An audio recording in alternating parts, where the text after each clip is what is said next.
Olá pessoal, meu nome é Iane Mourato, eu sou fisioterapeuta do Hospital Universitário Oswaldo Cruz e hoje a gente vai falar sobre oxigenoterapia. Então, a oxigenoterapia é uma terapia onde a gente vai ter como fonte de tratamento o uso do oxigênio. Então, por algum motivo, o nosso paciente não vai estar conseguindo manter um nível de saturação de oxigênio ideal, né? Não vai estar fornecendo oxigênio, uma oxigenação adequada aos tecidos e a gente vai ter que ofertar a esse paciente esse oxigênio. Então, a gente vai falar um pouco sobre as indicações da oxigenoterapia, as formas que a gente pode oferecer o oxigênio a ele e os efeitos deletérios dessa terapia. Então, vamos falar sobre as indicações da oxigenoterapia. Então, existem dois fatores determinantes para a oferta de oxigênio aos tecidos, que são o conteúdo arterial de oxigênio e o débito cardíaco. Existem várias situações que podem alterar ou reduzir tanto o conteúdo arterial de oxigênio quanto o débito cardíaco, de forma isolada e simultânea, comprometendo assim a oferta de oxigênio aos tecidos e levando à hipóxia tecidual. Então, a hipoxemia, que é a diminuição de oxigênio no sangue arterial, é uma das principais causas para a utilização da oxigenoterapia. Então, a gente tem hipoxemia em várias alterações fisiológicas, como, por exemplo, na hipoventilação, no shunt, alterações da relação ventilação-perfusão, alterações na difusão, alterações na concentração de hemoglobina circulante. Então, essas são as alterações fisiológicas que estão ligadas a alterações clínicas, né? Como, por exemplo, anestesia pós-operatório com anestesia, onde a gente vai ter uma hipoventilação, ou seja, diminuição da capacidade ventilatória do paciente, e isso vai levar a uma hipoxemia. A gente vai ter também doenças pulmonares, como a pneumonia, onde eu vou ter um alvéolo cheio de infiltrado inflamatório, né, que é o exudato, e aí eu vou ter uma alteração na minha difusão, alteração na minha relação ventilação-perfusão, infarto agudo miocárdio, AVC, trauma torácico, instabilidade hemodinâmica, tudo isso pode alterar tanto o conteúdo arterial de oxigênio como interferir no débito cardíaco, alterando assim a oferta de oxigênio aos tecidos.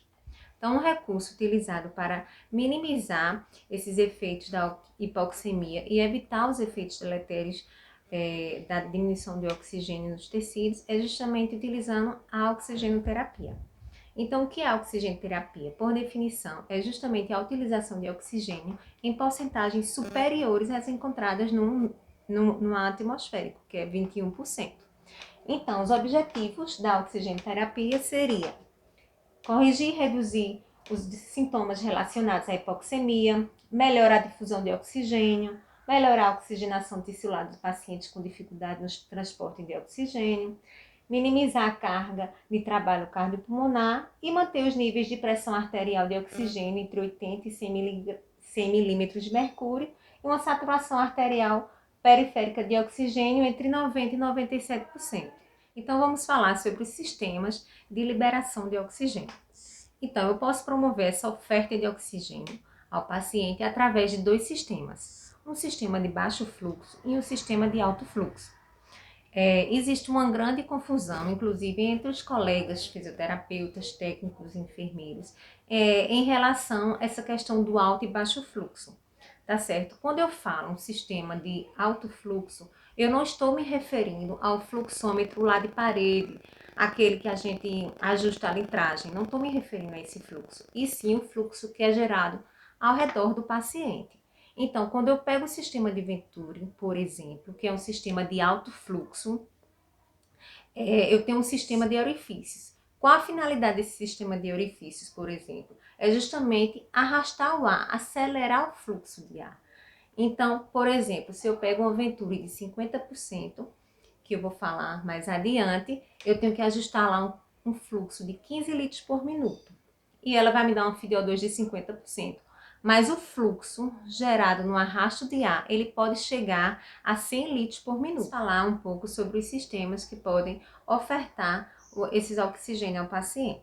Então, nós temos o sistema de liberação de oxigênio, que é o sistema de alto fluxo e o de baixo fluxo. O sistema de baixo fluxo, ele geralmente apresenta um fluxo aquém, ou seja, um fluxo menor que a demanda inspiratória do paciente. Sua FiO2 é variável, ou seja, a gente não pode falar com certeza, eu estou dando uma FiO2X para esse paciente, ele não garante aquela FiO2.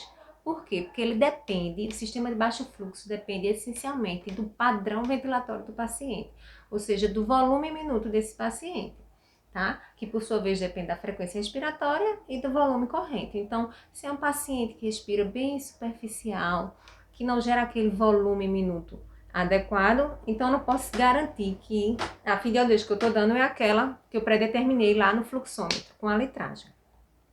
Então, o sistema de baixo fluxo, a gente vai falar um pouco dele.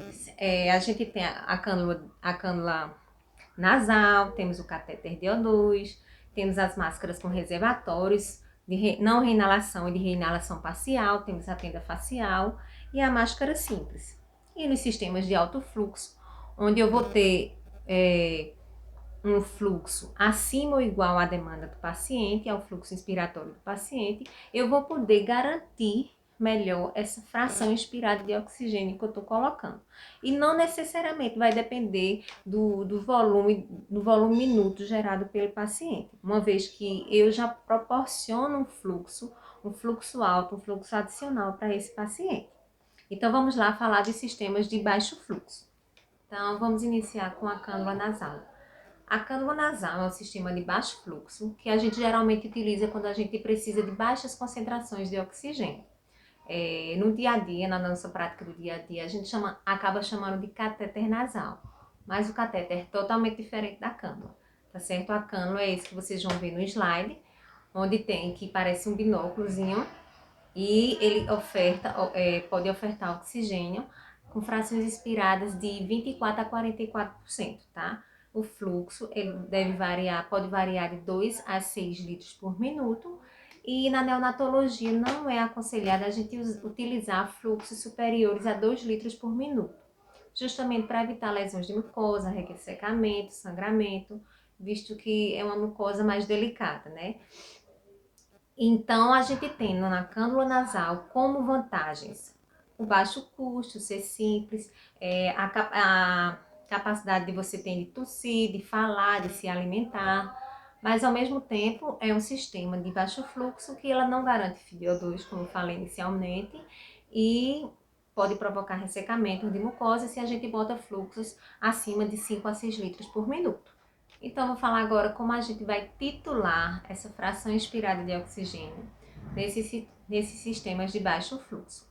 Então, a gente vai titular da seguinte maneira: a cada litro de oxigênio, a cada litro por minuto que a gente ajustar lá no fluxômetro de parede, a gente vai acrescentar 4% nessa fração inspirada de oxigênio, com exceto no primeiro litro.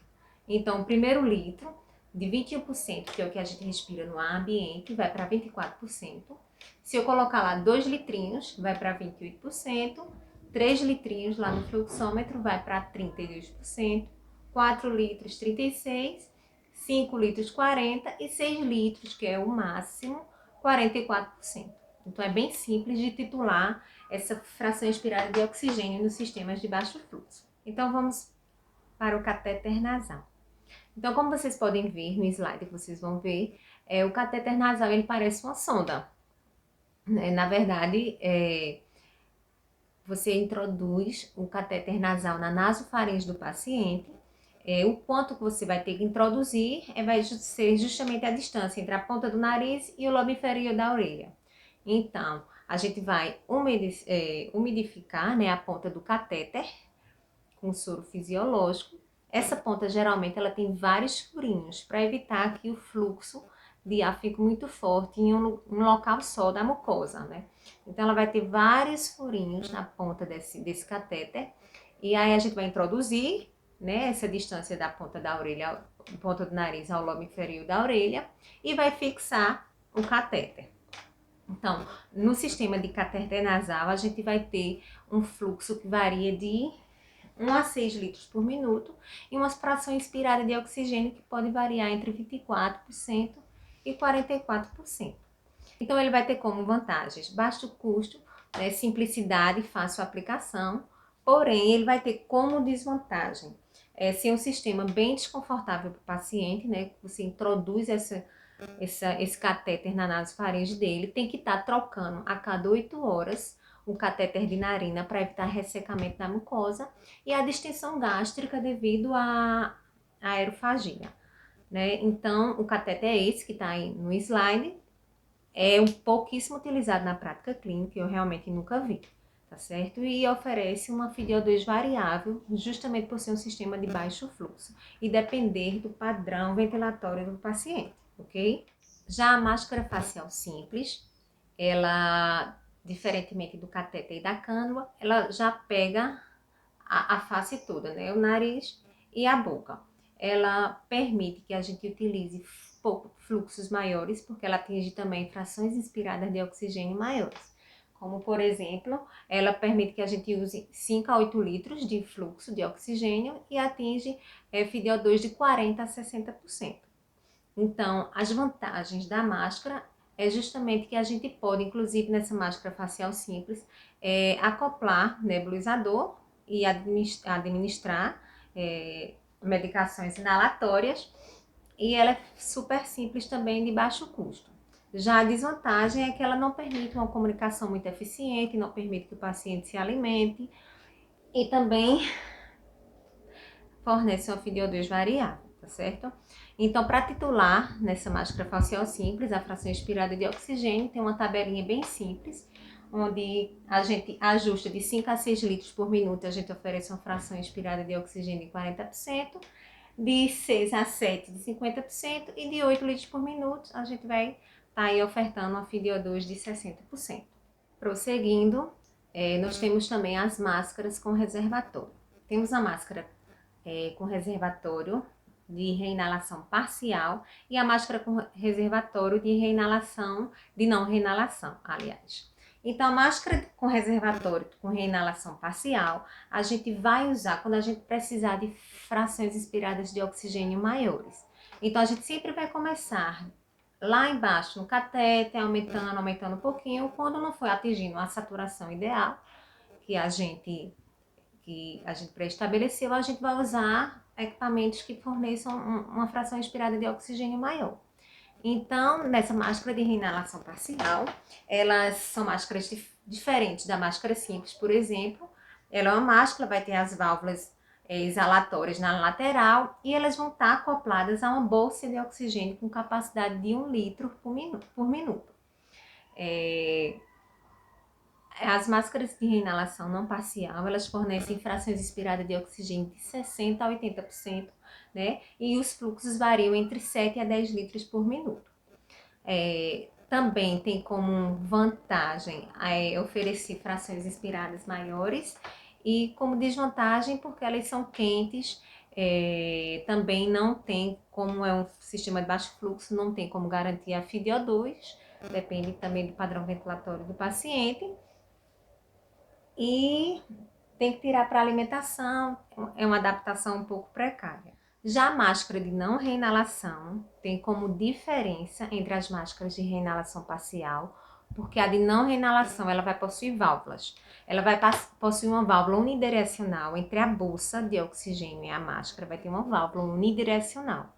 Então, durante a inspiração, essa máscara abre, permitindo que o oxigênio suba para a máscara, e durante a expiração essa válvula fecha e as válvulas que estão nas laterais elas abrem e o ar sai.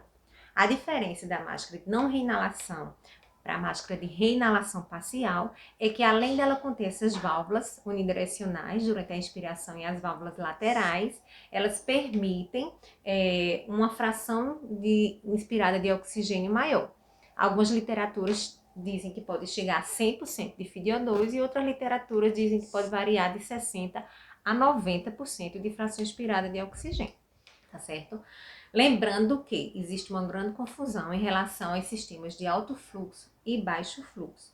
Alguns professores, alguns autores, eles às vezes associam a questão de ter um alto fluxo e gerar altas frações inspiradas de oxigênio e baixo fluxo gerar baixas frações inspiradas de oxigênio. E o fluxo não tem nada a ver com a fração inspirada de oxigênio. Depois que eu falar do sistema de Venturi, eu vou esclarecer isso, tá certo? Agora eu vou explicar rapidamente uma tabela a vocês em relação a esses sistemas de baixo fluxo do catéter, ou da cânula nasal, com as máscaras de reservatório, de não reinalação e reinalação parcial, a diferença mais ou menos. Então acompanhe agora aqui na tabela. Então vocês podem ver aí que eu comparo a cânula, a máscara simples e as máscaras com reservatório. Então inicialmente a gente vai iniciar com o paciente com 1 litrinho. Então eu vou começar com uma cânula nasal com 1 litrinho de oxigênio, vai me fornecer uma FiO2 24%. Se mesmo assim o paciente não saturou bem, não conseguiu atingir os níveis de saturação ideal, eu vou para 2 litrinhos, 3 litrinhos, 4 litrinhos. Se eu vir que ele não vai apresentar boa saturação, eu já posso mudar para máscara simples. Porque a máscara simples, por exemplo, ela pode chegar numa fração inspirada de oxigênio de 50%, até 60% com um fluxo de 8 litros por minuto. Se eu usar a máscara simples, mesmo assim, eu não conseguir saturar bem com um fluxo de 8, que me dá uma fração inspirada de oxigênio de 60%, eu posso ir para a máscara com reservatório. E aí, eu vou ter a possibilidade de atingir FiO2, frações inspiradas de oxigênio maiores, como 90%. Então, é um processo mais ou menos evolutivo. Você vai começando no sistema que oferta um fluxo menor, uma FiO2 menor, e conforme o paciente for não atingindo a saturação ideal, você vai graduando, você vai aumentando, passando de suporte para suporte, até oferecer a quantidade de oxigênio suficiente para o paciente saturar bem. Bom, agora vamos falar um pouquinho da tenda facial, também conhecida como máscara de macronebulização. Na prática clínica, realmente, eu nunca vi, mas ela é bem importante para pacientes que tiveram um trauma facial ou fizeram alguma cirurgia facial, onde a adesão da máscara simples ou máscara com reservatório ou máscara de Venturi, ela não tem indicação nenhuma. Então, a tenda, também chamada de máscara de macronebulização, ela não toca necessariamente aqui na face do paciente, ela vem por trás, tá certo? Ela pega aqui por trás, abaixo do queixo, pegando só aqui nas laterais, justamente para não tocar na face do paciente. Ela permite que a gente forneça frações inspiradas de oxigênio até 60%, aliás, até 40%, e o fluxo pode variar de até 5 a 12 litros por minuto, tá certo? Ela é usada realmente só nesses pacientes que apresentam trauma facial, pós-operatório facial, onde a adesão das outras máscaras não teria grande indicação. Com a traqueostomia, também chamada de máscara traqueostomia, é um suporte utilizado exclusivamente para pacientes traqueostomizados. Então a gente vai colocar o colar, né, que é a máscara traqueostomia, justamente em cima do traqueóstomo do paciente.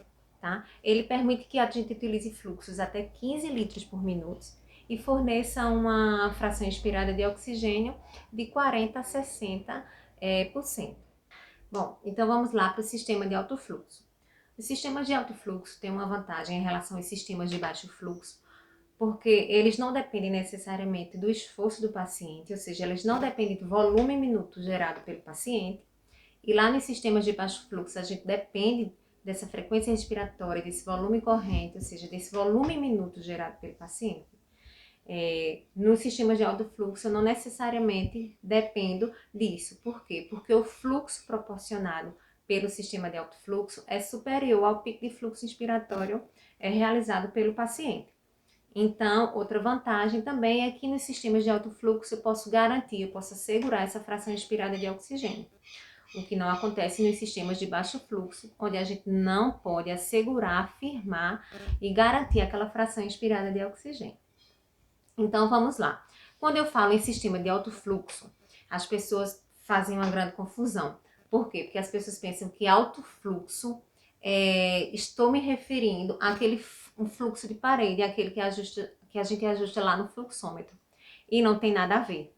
Quando eu falo sistema de alto fluxo, eu me refiro ao fluxo de arrasto de ar.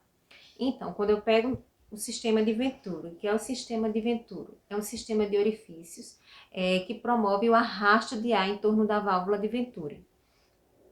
Então, eu vou ter lá no sistema de Venturi várias coresinhas, a laranja, a rosa, a verde, cada uma eu vou botar lá uma litragem e ela vai me fornecer uma FiDO2 específica.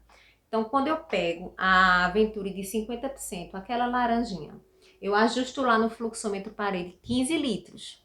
O que eu ajusto lá no fluxômetro parede foi 15 litros. Mas o fluxo que ela gera em torno da válvula de Venturi pode chegar até 100 litros por minuto. Então, quando eu falo em sistema de alto fluxo, eu me refiro ao fluxo de arrasto de ar. Então, o sistema de orifícios ele tem justamente a finalidade de arrastar o ar, de acelerar esse fluxo de ar para o paciente. Quando eu me refiro a cânula nasal e as máscaras com reservatório, seja ela com reinalação, parcial ou sem reinalação, eu não tenho sistema de arrasto de ar. Por quê? Porque são sistemas fechados. Então, tanto a cânula, o catéter, as máscaras com reservatório, eu não tenho sistema de arrasto de ar. Então, o fluxo é baixo. O fluxo ao redor do paciente é baixo. E isso não tem nada a ver com a FiDO2 também. Então, tem gente que acha que no sistema de alto fluxo eu vou fornecer uma FiDO2 maior do que aos sistemas de baixo fluxo. E, na verdade, é o inverso. As máscaras que mais podem ofertar uma fração expirada de oxigênio são as máscaras com reservatório, tanto de reinalação parcial quanto de não reinalação. E elas são sistemas de baixo fluxo e não de alto fluxo. Então, quando falar em alto fluxo e baixo fluxo, lembra que não está relacionado ao fluxo que a gente coloca no fluxômetro, e sim ao fluxo de arrasto de ar, tá certo? Então, as vantagens do sistema de alto fluxo é justamente garantir aquela FiDO2 e não necessariamente depende do padrão ventilatório do paciente. Nesse sistema de alto fluxo, a gente tem o sistema de Venturi, que a gente tem várias válvulazinhas e aí cada uma vai fornecer uma FiDO2 ideal. Ela pode variar a fração expirada de oxigênio de 24% a 50% e os fluxos podem variar de 5 a 12 litros por minuto, certo? Então, vocês podem ver aí na figura, cada cor representa uma fração expirada de oxigênio. E aí é só você olhar o fluxo que ela diz e ajustar lá no fluxômetro de parede. Muito simples. Então, falado todos esses sistemas que a gente pode promover o oxigênio, vamos chamar a atenção um pouco só para os efeitos deletérios de oxigênio. Então, o oxigênio, assim como qualquer terapêutica, ela é boa, ela é eficaz, mas ela também tem seus efeitos deletérios, uma vez que seja administrada de forma incorreta ou excessiva. Então, o excesso de oxigênio, embora nós tenhamos nossos mecanismos de defesa, né, nossos antioxidantes pulmonares, o excesso de oxigênio pode provocar lesões em todos os órgãos do corpo. Os estudos mostram que não apenas o pulmão, como muita gente acredita, não apenas o pulmão, mas todos os órgãos do corpo, eles apresentam prejuízo ou algum dano devido ao excesso de oxigênio. Então, entre os efeitos deletérios, nós temos o estresse oxidativo, que é justamente a formação de radicais livres no organismo pelo aumento das espécies reativas de oxigênio. Então, o excesso de oxigênio durante períodos prolongados, eles podem aumentar a quantidade de radicais livres no organismo. Então, o que é que o radical livre quer? Ele quer se juntar a outro companheiro, ele não quer ficar sozinho. E como eu tenho um excesso desses radicais, eles acabam se ligando ao núcleo da membrana, ou ao núcleo da célula, à membrana da célula e acaba destruindo e danificando o órgão. Então, entre os órgãos mais comprometidos, é claro que o pulmão, ele é o órgão mais danificado pelo excesso de oxigênio, uma vez que ele é submetido a altas pressões desse gás. Outro efeito deletério importante é a atelectasia de absorção. Então, imagine, eu tenho o alvéolo e eu tenho um gás de nitrogênio que mantém o arcabouço do alvéolo. O excesso de oxigênio utilizado na má administração do oxigênio provoca uma depressão rápida dos níveis de nitrogênio alveolar. E aí o que acontece? Como eu tenho a depressão desses níveis de nitrogênio, eu acabo promovendo um colapso pulmonar. Por quê? Porque o oxigênio ele se difunde rapidamente para o capilar. E aí, como eu tive essa depressão, né, a alta pressão parcial de oxigênio provocou essa depressão do nitrogênio, eu acabo perdendo a fonte de estabilização do alvéolo e ele acaba colapsando.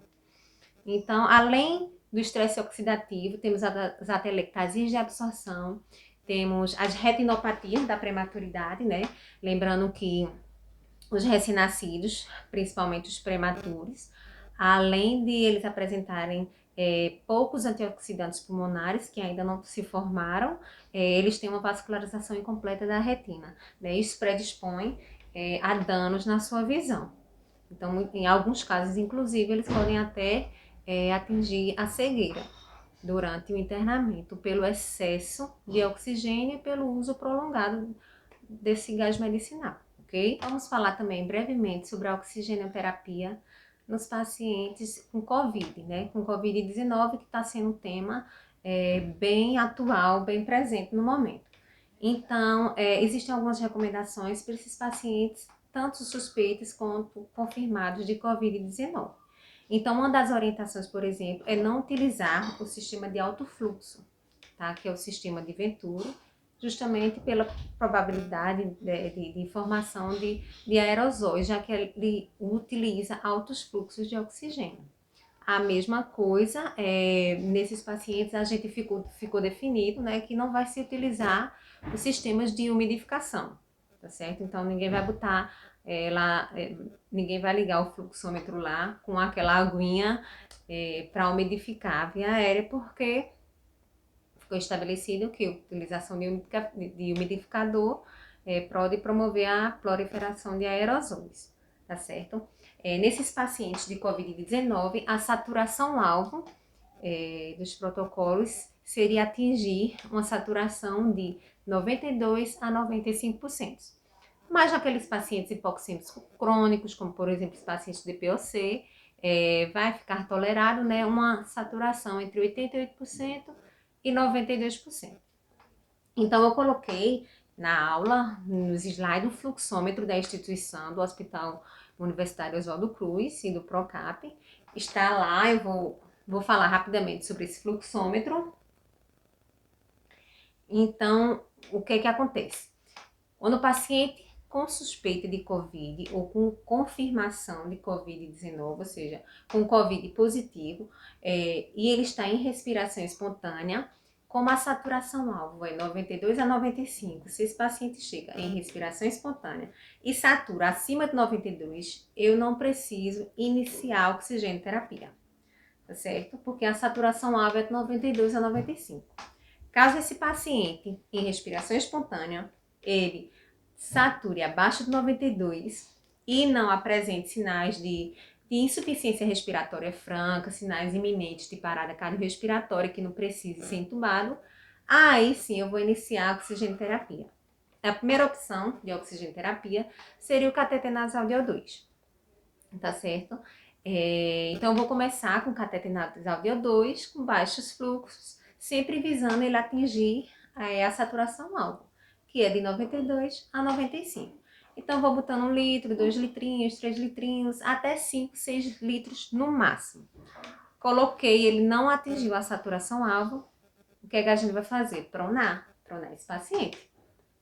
Então, se mesmo com o catéter, no máximo de fluxo que a gente colocou, a gente pronar esse paciente não conseguir atingir a saturação-alvo, a gente vai ter uma segunda opção, que são as máscaras com reservatório de não reinalação. Então, aí a gente vai, a máscara com reservatório não reinalação, ela vai me permitir utilizar fluxos um pouco maiores e atingir frações inspiradas de oxigênio maior. Então, eu vou lá aumentando o fluxo de oxigênio até tentar atingir uma saturação alta. Se mesmo assim esse paciente ele não conseguiu atingir uma saturação alvo com a máscara de reinalação no fluxo máximo que eu colocar, aí sim esse paciente tem indicação de intubação. Então, prestem atenção que os dois sistemas, tanto a cânula nasal quanto a máscara de não reinalação, são sistemas de baixo fluxo. E a máscara oferece a maior fração inspirada de oxigênio possível, tá certo? Evitar sistemas de alto fluxo por causa da formação de aerosol. Então, assim, tá no slide, o fluxograma bem facilzinho, acho que a essas alturas todo mundo já deve ter acesso. Bom, para finalizar, eu coloquei aqui algumas considerações importantes. Primeiro, em relação à umidificação.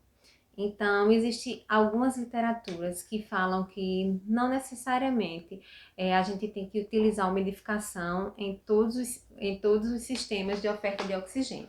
Se, por exemplo, eu tenho um catéter de oxigênio até 4 litros por minuto, segundo algumas literaturas, eu não precisava colocar sistema de umidificação. Por quê? Porque a nasofaringe e a orofaringe eles já poderiam prover essa umidificação fisiológica adequada. E eu não precisaria adicionar, colocar um sistema de umidificação extra, tá?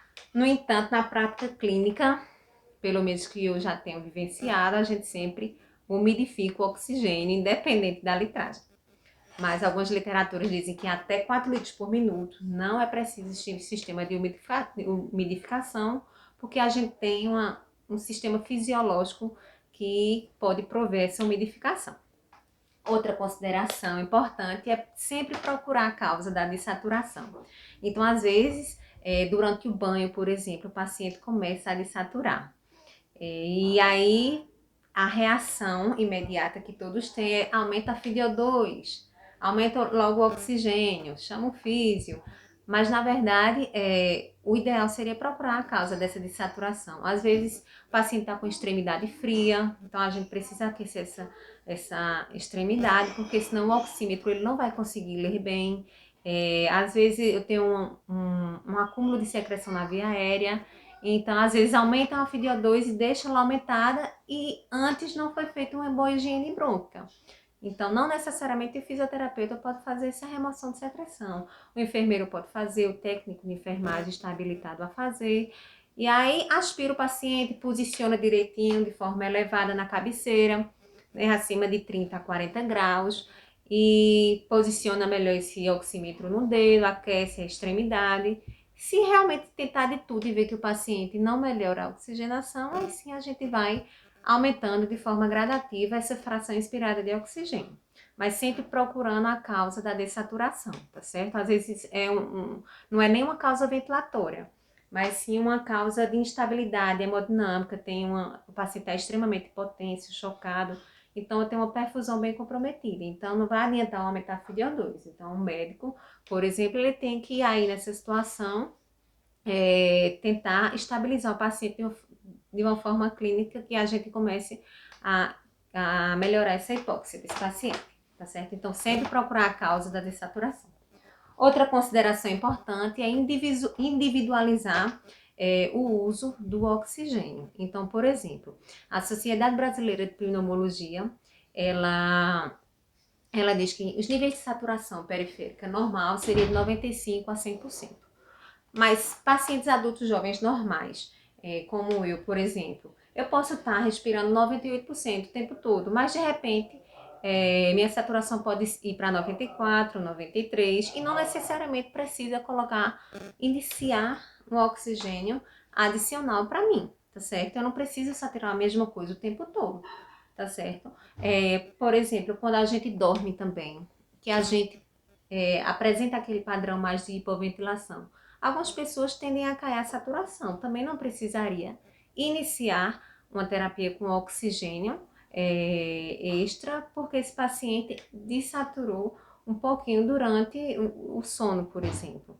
A mesma coisa para idosos. A gente já sabe que os idosos têm uma pressão facial, uma PO2 mais baixa. Então, também não precisa que esses pacientes saturem 100%, acima de 95% o tempo todo. Eles já têm uma saturação também mais baixas. Assim também como os pacientes com doença pulmonar obstrutiva crônica. Então, esses pacientes com DPLC e enfisematose, por exemplo, a Sociedade Brasileira diz que uma saturação de 88 a 92% para esses pacientes é suficiente e eu não preciso iniciar uma terapia com oxigênio, né? Então, assim, sempre individualizar os casos. Já aconteceu, por exemplo, de um paciente, ele estava com catéter nasal de O2 e ele estava saturando 100%. Precisava, a princípio, quem passava achava que não precisava manter aquele catéter nasal de oxigênio, já que o paciente tinha uma saturação máxima de 100%. Mas naquela situação foi discutido entre a equipe multidisciplinar que era um diagnóstico fechado, o paciente estava em paliação. Então, na verdade, a intenção do oxigênio naquele momento foi promover o conforto do paciente, não necessariamente deixar ele com a saturação alta. Foi naquele momento, foi uma situação para manter o conforto, já que era um quadro clínico bem fechado e paliação, e não para atingir a saturação. Então, assim, sempre individualizar cada paciente. Outra consideração importante acho que todo mundo já sabe, é desmamar esse oxigênio o mais breve possível. Então, a gente iniciou o oxigênio, o paciente estava com hipoxemia porque ele tinha uma pneumonia. Mas aí iniciou o antibiótico, o paciente já está resolvendo clinicamente a causa da hipoxemia, a tendência é que as necessidades de oxigênio vai diminuindo e a gente tem que estar acompanhando dinamicamente esse processo. Então, o mais breve possível, desmamar esse oxigênio. E por último, como o oxigênio é um gás medicinal, ele é considerado um gás medicinal, ele deve ser prescrito, segundo algumas literaturas, apenas pelo profissional médico. Mas isso não impede que outros profissionais, como fisioterapeutas, enfermeiros, eles não possam, que tenham expertise, né, que tenham experiência na área, isso não quer dizer que eles não possam manusear o desmame e a titulação desse oxigênio. Na prática clínica, inclusive, nós fisioterapeutas, iniciamos a oxigenoterapia, né? Uma vez que a gente discute com o médico, a gente promove a titulação desse oxigênio sem problema nenhum. Né? Inclusive, segundo a lei 7498 de 86, do Conselho de Ética de Enfermagem, os enfermeiros têm respaldo legal para iniciar a oxigenoterapia de baixo fluxo em situações de emergência. Então, eu agradeço a vocês que estão assistindo esse treinamento e qualquer dúvida podem entrar em contato no meu e-mail, inclusive oferecer sugestões também. Eu tentei abordar de forma bem prática, bem simples, de acordo com o meu conhecimento, e espero que tenha sanado algumas dúvidas importantes, ok? Obrigada.